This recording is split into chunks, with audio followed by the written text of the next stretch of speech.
Movie के start में हमें एक बच्चा देखने को मिलता है जो कि एक मैजिक स्पेल की प्रैक्टिस कर रहा है। इस बच्चे का नाम यिंगमिंग है और ये एक प्रोटेक्शन स्पेल की प्रैक्टिस कर रहा है। ये स्पेल एक मास्टर बनने के लिए बहुत जरूरी है। यिंगमिंग से ये स्पेल हो नहीं पाता, जिसके बाद वो अपने मास्टर से कहता है कि ये स्पेल मुझसे नहीं होगा। इस बात पे मास्टर उसको कहते हैं कि अगर तुम्हारी लाइफ में कोई ऐसा है जिसको तुम प्रोटेक्ट करना चाहते हो तो उसके बारे में सोच के इसकी प्रैक्टिस करो। फिर दिखाते हैं कि इस स्पेल की प्रैक्टिस करते करते यिंगमिंग बड़ा हो जाता है। इतने साल गुजरने के बाद भी जब वो ये स्पेल नहीं कर पाता तो वो अपने मास्टर से कहता है कि हमें इस प्रोटेक्शन स्पेल की जगह टेलीपोर्टेशन स्पेल की प्रैक्टिस करनी चाहिए। मास्टर जानते हैं कि यिंगमिंग को टेलीपोर्टेशन स्पेल तो आता है, तो वो इसकी इस ऑफर को रिजेक्ट कर देते हैं। मास्टर उसे बताते हैं कि किसी भी पावरफुल एनिमी को हराने के लिए सिर्फ टेलीपोर्टेशन स्पेल काफी नहीं होगा। इसके साथ ही साथ एक अच्छा मास्टर बनने के लिए उसको प्रोटेक्शन स्पेल सीखना बहुत जरूरी है। अभी ये दोनों बातें कर ही रहे होते हैं कि वहाँ की प्रोटेक्शन वॉल टूटने लगती है। इसके बाद मास्टर समझ जाते हैं कि ये शैतानी सांप का साया है। इस सांप को देखते ही मास्टर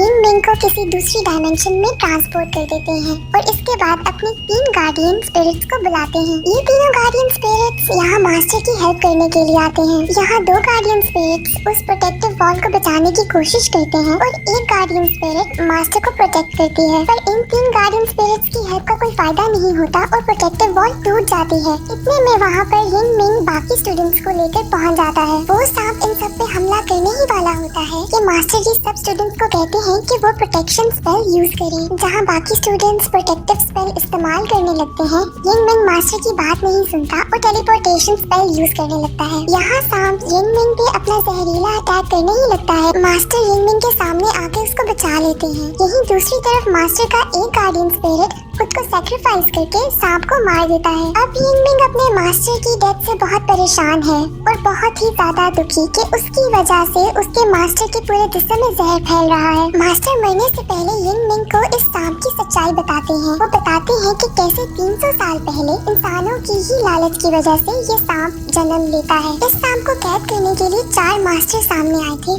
जो मिल के इस सांप को इंपीरियल सिटी में कैद करते हैं, जो कि अब भी इंपीरियल सिटी की रानी की बॉडी में कैद है और उसकी प्रोटेक्शन 4 स्टोन गार्डियंस करते हैं और वो फिलहाल स्टैचू की शक्ल में सोए हुए हैं। ये है dragon statue, turtle statue, bird statue और टाइगर स्टैचू। और जब भी ये सांप वहाँ से निकलने की कोशिश करेगा तो 4 मास्टर्स को जाकर इन 4 स्टैचूज को जगाना होगा। वहाँ दूसरी तरफ दिखाते हैं कि इंपीरियल सिटी की क्वीन अब बहुत ही ज्यादा परेशान हो गई है क्योंकि उसको पता चल गया है कि शैतानी सांप जाग चुका है। अब यिंगमिंग इंपीरियल सिटी में आ पहुँचा है। वहाँ उसको गेट पर एक आदमी नजर आता है जो कि एक बांसुरी बजा रहा होता है। ये असल में एक मास्टर है और इसका नाम है बुया। तभी इनको एक और मेलोडी की आवाज आती है जिनका ये दोनों मिलकर पीछा करने लगते हैं। काफी देर पीछा करने के बाद उनको पता चलता है कि ये मेलोडी बेसिकली एक डीमन यानी कि शैतान बजा रहा है। बुया उससे पूछता है कि तुम्हारी हिम्मत कैसे हुई ये बांसुरी चुराने की, क्योंकि ये बांसुरी हमारे राजा की है। यहाँ ये डीमन इनको बताता है कि जब उसकी दोस्त जिंदा थी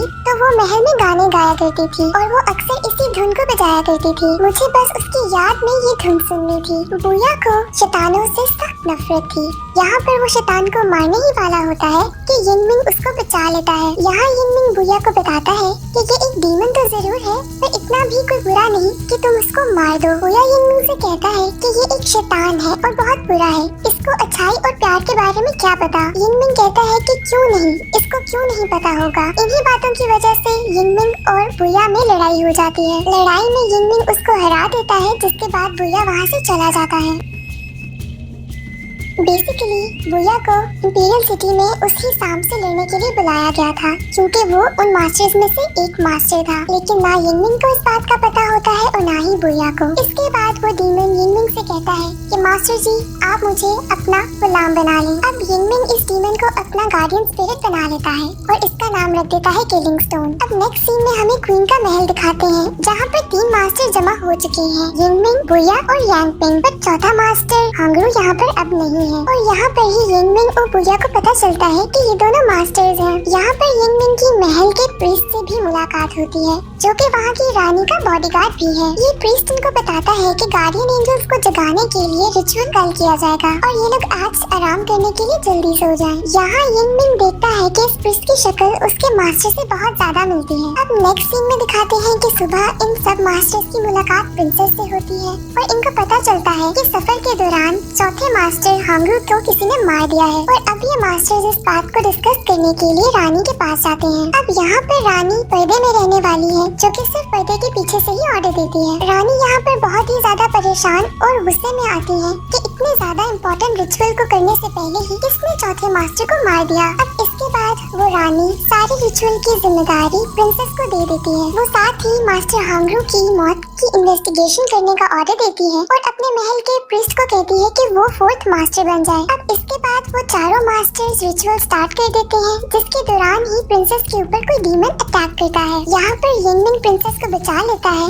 और बुया उस डीमन की स्पिरिट से रिचुअल को कंप्लीट कर देता है। इसके बाद चारों गार्ड सोल्स जागने के लिए तैयार थे। अब यहाँ पर अचानक से आसमान का रंग बदलने लगता है। इस मौसम के बदलाव से यिनमिंग और बुया समझ आते हैं कि किसी डीमन ने उन पर फिर से अटैक किया है। इसके बाद ये दोनों प्रिंसेस के रूम की तरफ भागते हैं, जहाँ पे वो लोग जाके देखते हैं कि प्रीस्ट मास्टर योंग ही से लड़ रहा है। प्रीस्ट का कहना था कि मास्टर लोंग ही क्वीन को मारना चाहते हैं और लोंग ही इस बात पे इनकार कर देती है। इसके बाद इन चारों की लड़ाई शुरू हो जाती है। इस लड़ाई के दौरान लोंग ही ये डीमन के हाथों मारी जाती है और मरने से पहले लोंग ही यिनमिंग को रानी के बारे में कुछ बताती है, पर ये बात अच्छी तरीके से यिनमिंग नहीं सुन पाता। अब अगली सुबह बुया और यिनमिंग मिलते हैं, जहाँ बुया उसको बताता है कि उससे प्रीस्ट पर शक है, लेकिन यिनमिंग का कहना कुछ और है। वो बताता है कि उसको उल्टा रानी पर ही शक है। यहाँ ये दोनों एक दूसरे के अगेंस्ट होकर ही अपनी अपनी इन्वेस्टिगेशन शुरू कर देते हैं। अब यिनमिंग अपने रूम में जाता है तो देखता है कि प्रिंसेस उसकी सॉर्ड को चुराने की कोशिश कर रही है। ये वो सॉर्ड है जो कि मास्टर ने यिनमिंग को दी थी और इसी सॉर्ड से उस सांप को मारा जा सकता था। यहाँ यिनमिंग प्रिंसेस से पूछता है कि वो उसकी सॉर्ड को क्यों चुरा रही थी, बट इससे पहले कि प्रिंसेस यिनमिंग को कुछ बताती, वहाँ हे डीमन आकर प्रिंसेस पे हमला कर देती है। यहाँ ये हे डीमन यिनमिंग को बताती है कि वो इस बात के लिए 60 ईयर्स से इंतजार कर रही थी और उसी के पास से यिनमिंग को रानी की एक तस्वीर मिलती है, जिसमें वो बिल्कुल प्रिंसेस जैसी नजर आ रही है। इसको देख के यिनमिंग सारी बात समझ आता है और वो इसके बाद बुया के पास जाता है कि वो सारी बात उसको बताए। यहाँ पर बुया प्रिस्ट के पास पहुँचा होता है उससे इन्वेस्टिगेशन करने के लिए। यहाँ यिनमिंग देखता है कि बुया जमीन पर गिरा हुआ है और वहाँ से प्रीस्ट भाग चुका है। यहाँ यिनमिंग बुया को उठाता है और ये दोनों महल से बाहर जाते हैं।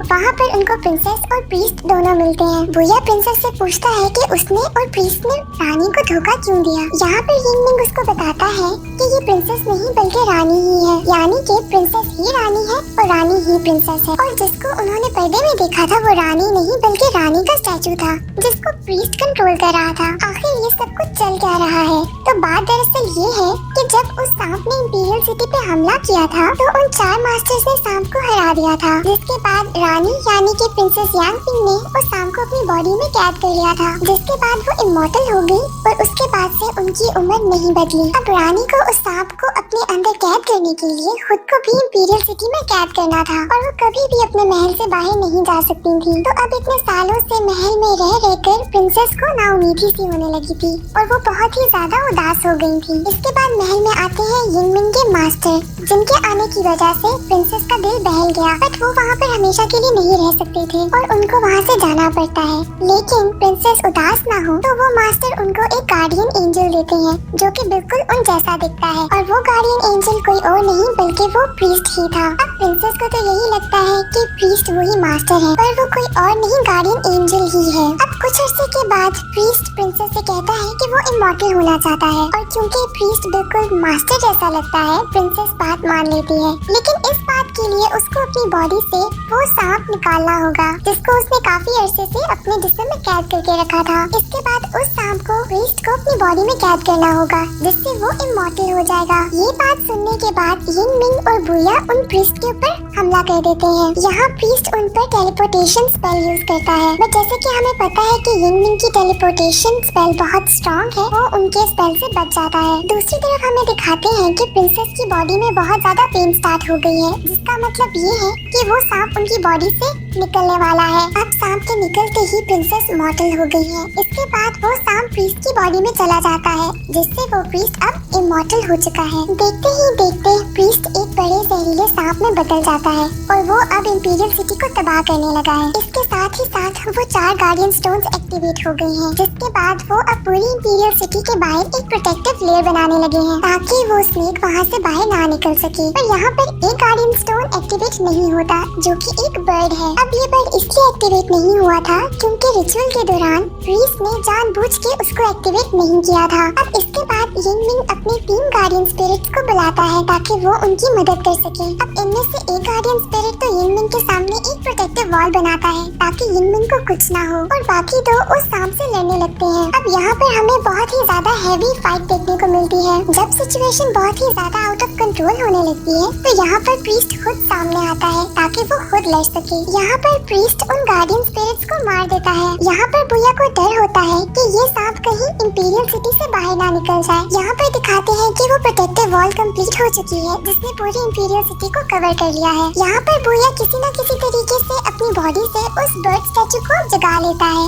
और अब वो खुद वो बर्ड बन चुका है, जिसके बाद वो प्रीस्ट के पास जाता है और उनसे लड़ता है। अब यहाँ पर इन दोनों के बीच में एक जबरदस्त लड़ाई होती है। दूसरी तरफ यिंगमिंग प्रिंसेस के पास जाता है और उसको सब कुछ सच बता देता है कि कैसे ये वो मास्टर नहीं है, बल्कि वो प्रीस्ट सिर्फ एक गार्डियन एंजल है। इसके बाद यिंगमिंग अपनी पावर से प्रिंसेस को आखिरी दफा अपने मास्टर से मिलवाता है। यहाँ वो मास्टर प्रिंसेस को सब कुछ सच बताता है और बताता है कि कैसे उसने गलत किया, और साथ ही वो एशेज में बदलने लग जाता है। इसके बाद प्रिंसेस समझ आती है कि अब वो मास्टर इस दुनिया में नहीं रही। इसके बाद यिंगमिंग और प्रिंसेस दोबारा इंपीरियल सिटी में आ जाते हैं, जहाँ पर अभी तक बुया और प्रीस्ट की लड़ाई चल रही है। यहाँ यिंगमिंग बुया को बताता है कि ये सांप सिर्फ उसी सॉर्ड से मर सकता है जो कि उसके मास्टर ने उसको दी थी। यहाँ बुया वो सॉर्ड निकालता है, पर इससे पहले कि वो उस प्रीस्ट को मारता, वो प्रीस्ट बुया के हाथ से सॉर्ड गिरा देता है। अभी तलवार प्रिंसेस उठा लेती है और वो उस प्रीस्ट को धमकी देती है कि अगर उसने ये सब कुछ बंद ना किया तो वो खुद को मार देगी।